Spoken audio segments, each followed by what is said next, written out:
Today, me along with a bunch of fellow men, a bunch of fellow straight men, are going to be answering what is sex like for us and other questions. And so as me, I identify as a straight male, I am going to be answering these questions along with them from the perspective of a sex coach, someone that works with people on improving their sexual relationships as for a living. So I find myself highly qualified to react to this video. But anyway, all jokes aside, I'm going to see if I agree with these people, see what my input is, and see what we can learn from this video about what sex is really like for straight men. So let's hop into it, dudes.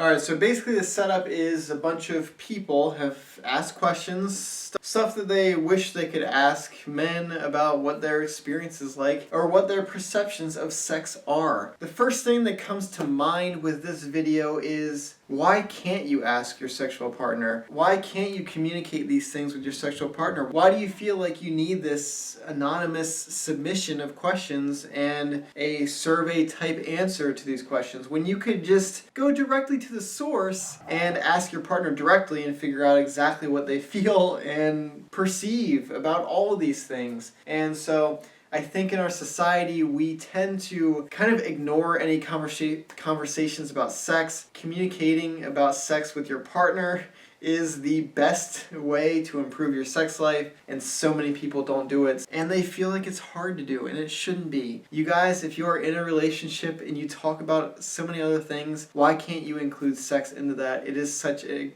important and crucial part of your relationship. So yeah, talk about it. Anyway, let's watch this video and answer some questions. How often do you actually think about sex? So how often do I think about sex? Interesting. So since it's part of my job, I would say I probably think about it more often than most people. But if I am not doing this kind of work, this sexually related work, I don't think about it that often. It maybe crosses my mind once or twice a day if I were to ignore all the times that I have to think about it, basically, because it's my job. So maybe I'm not the best person to ask that question, but I would say it's not as much as people think it is. There's this misconception that like men think about sex every 7 seconds or something ridiculous like that, and that's not true. I would say I think about it like a couple times a day. Once you've had sex, it just naturally crosses your mind, I think. Not like consistently, but like it'll pop in. When I was a virgin, every single hour of every single day. See, I feel like that's probably true when you haven't had sex. It's like such this alluring thing that you think about it more often than when you have had sex. And I don't remember being a young person just constantly obsessed with it. I probably thought about it much more than I do now because I guess it's easier for me to get it now. But yeah, we always want what we don't have, so that is an interesting perspective and yeah, probably the truth. After that, maybe once a day. When did you lose your virginity? How was it? So, when did I lose my virginity? I lost my virginity at the age of 17, and it was a pretty awful experience. I actually don't know if I would consider it losing my virginity because of the nature of it. So let me go back and go over how exactly I lost mine. So of course there I am, a junior in high school, 17-year-old, raging hormones, and there's this neighbor of mine who is a female. I don't know why I called her a female, but anyway, there's this girl that is interested in me, and I'm like not really that interested in her, but I think because she's interested in me, I'm more interested in her because it's like, well, it's cool being liked by someone, so let's see what happens. And I remember specifically thinking, like, I probably shouldn't have sex with this person because I'm not that into her. And so I did what every smart teenager does and completely ignores that stupid thought and goes and has sex. It's evening time and we're about to do it and I have no idea what I'm doing, obviously. And I don't even think there was like any foreplay. It was just like, yeah, we're gonna do this, and yeah, and I'm like, okay, I think I just put my thingy here and that's all you do. And so me being the genius that I was,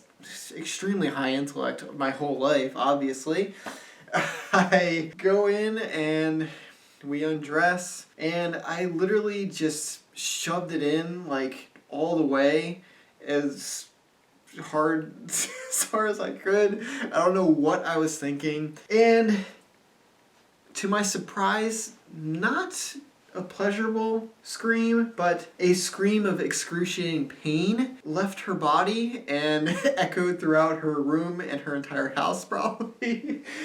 And I was mortified. I immediately pulled out and was like, yeah, sorry, I don't know what I did. Did I kill you? Did I do something? And I was petrified. I was so afraid that I like killed this person or like destroyed them or whatever happened. And so don't really remember what happened after that, but I know I went home and that was it. So I was a one pump chump my first time, if you consider that the first time I had sex, but I kind of do because I think it's a funny story. She turned out okay, so it's not a big deal. I didn't do anything. It was just more shocking, I think, than actually extremely painful. I think it was painful, but you know, we live and we learn, and yeah, I didn't do that ever again.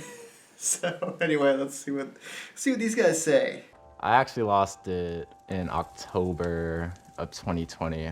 It was not the way I imagined it because I come from a religious family. I'm like, I want to wait until I get married. No, it was like a late night snap call. I actually lost it pretty early, around 14, and it was by far not the best experience. I'll admit, like, it wasn't the best. Obviously, I didn't know what the hell I was doing. I thought it was great. It wasn't like how you would think like porn is, yet it was still good though. So everyone has a disappointing experience, except this guy. He's like, yeah, it was great. But he does throw in there that it wasn't like porn. And yeah, I think if he has sex continually throughout his life, not just that virginity experience, he will realize that all sex, not just virginity sex, is not like porn, and it shouldn't be. And you should not model your sex after porn. So that's what we can learn from this guy. For a long time, I actually thought that I had really, really young onset erectile dysfunction. I had like this incredible anxiety when it came to sex. And so every time there was an opportunity to have sex, my body was not on the same page. There was actually one person in particular who I'll never forget, but she was like laying on this bed and she was like, wow, you have a naked woman in front of you and you can't get hard. You know, there was just a flood of like all like the feelings of like inadequacy, and all that I had been thinking was going to happen negatively in my sex life did happen in that moment. So yeah, this is pretty common. You have anxiety-induced erectile dysfunction, and nowadays you have porn-induced erectile dysfunction, where the porn stimulation has kind of taken over your brain and desensitize you to sexual stimulation of all kinds. So real life sexual stimulation just can't match up to the endless amounts of hardcore porn that you can access on the internet, and so you can't get hard just because you watch porn. And so these two things are definitely on the rise as sex becomes more important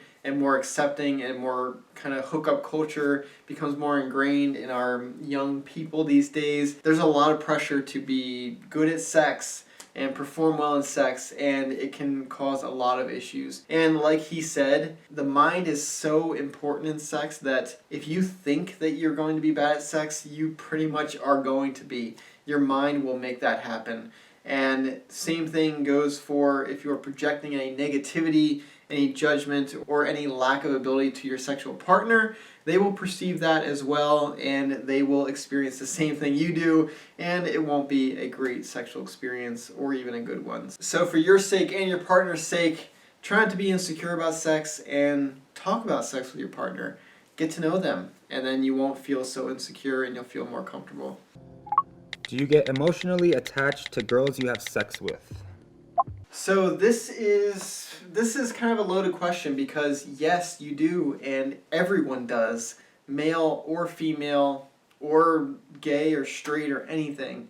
sex always has an emotional component, a connection component to it. It's just the nature of our biology. We release hormones that bind us to the person we have sex with. We cannot easily or even at all just get rid of that. And when we do, when we go out for casual hookups and just casual sexual encounters, we are fighting against our biology, and it creates this discrepancy between our mind and our perceptions, what we want the sex to be and what our body is actually experiencing that sex to be. And it creates a cognitive dissonance that is not good for your mental health, and it is not good for anything sexually at all. Which is why I always preach that you should have sex with someone that you care about, someone that you know, someone that you are in a relationship with. You shouldn't just go around casually hooking up with people. It's going to lead to bad sex, unfulfilling sex, and it could potentially harm you mentally and psychologically. For me, it's based more on the relationship that was built as opposed to how much sex we're having.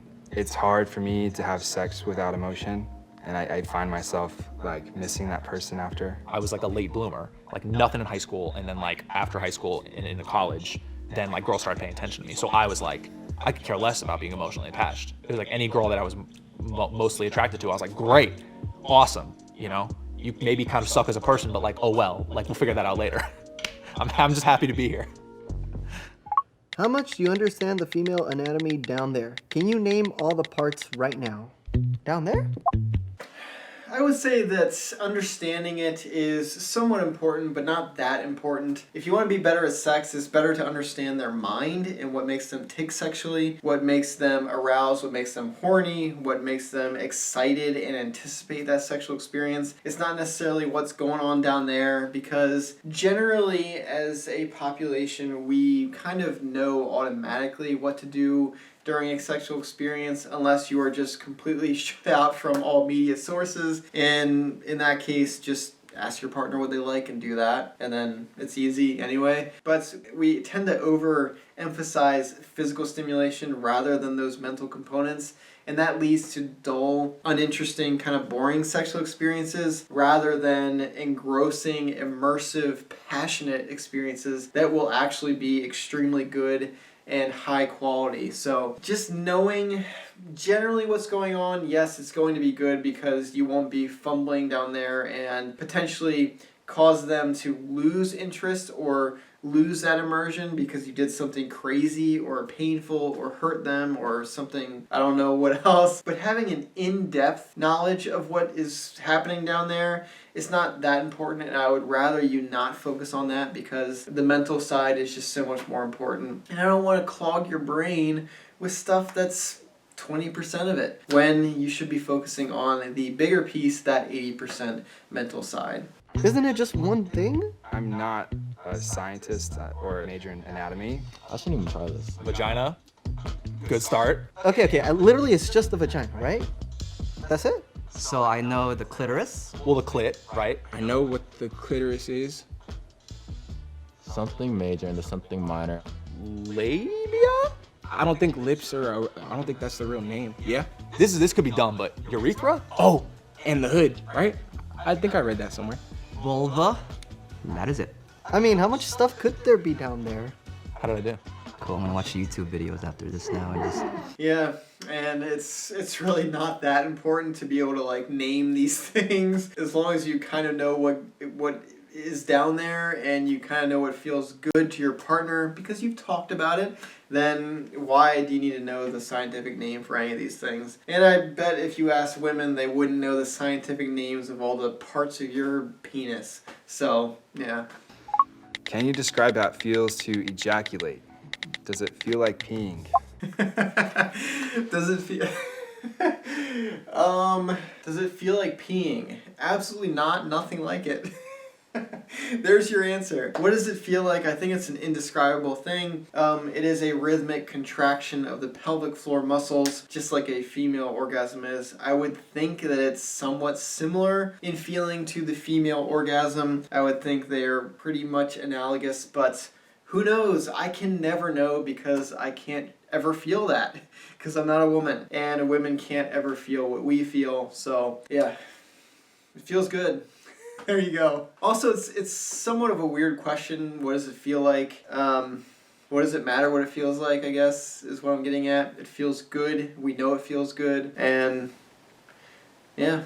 I would say the only time it feels like peeing is like when you're holding it for a really long time and like you're trying to get to the bathroom and then finally you're just like, oh. I don't know, it's like a buildup, and then it just like, it's like a wave that just whoosh, you know? But after, you low-key feel gross, like most of the time. I've like heard it's from like most guys, like once I nut, like I feel gross. So if you are feeling gross after you nut, that is because there is some sort of shame going on with the sex that you were having. And this could stem from the thing that I mentioned before. If you are casually hooking up and there is that disconnect between your biology and your perception of the sex because you are trying to divorce it from that connection, that emotional component, there could be a shame component there in that you feel guilty every time you ejaculate. That is not a normal thing. That is not, I guess I shouldn't say it's a normal thing. It might be normal. It is not a healthy thing. It's not something you should feel. You should feel good about what just happened. You shouldn't feel regret or shame or anything like that. So if that is you, then either you are sleeping with the wrong person, or you just haven't gotten to know that person enough, or there is some other kind of deep-seated negativity or shame when it comes to having sex, and that is not a good thing, and you should get that sorted out. All right, I'm ending it here. I'm going to continue reacting to this video in the future, but it is just way too long, and I'm just